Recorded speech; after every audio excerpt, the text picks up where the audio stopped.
de temes més, tal com marca el protocol, oi?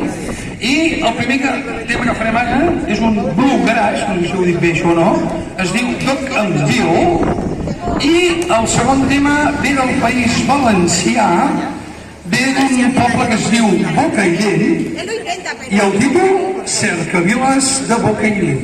Som-hi! El micro? Hòstia, un moment, em diuen que deixi el micro obert perquè a l'entrada del Duck and Bill he de fer una cosa. Aleshores, i després l'apagaré. La cosa que he de fer al principi, tapeu les orelles, perquè pot ser l'hòstia en petit. Jo, seguint la gran direcció musical de la Núria, li faig cas. Per tant, Duck and Bill,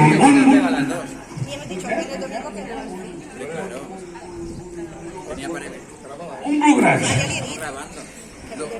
Som-hi.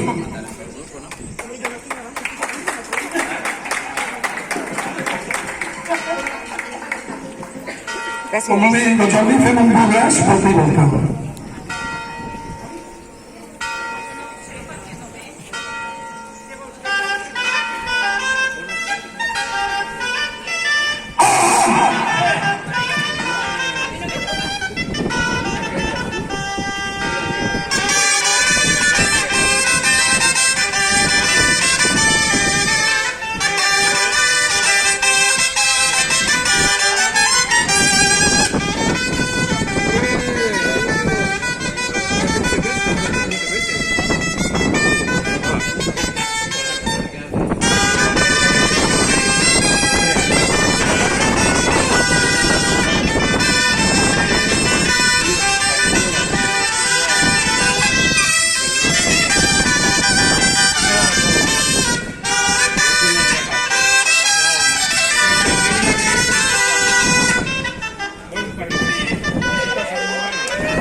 Doncs, després d'aquest viatge pels United States of America, oi? Per Texas i Ohio, on estigui aquella gent dels cowboys, oi?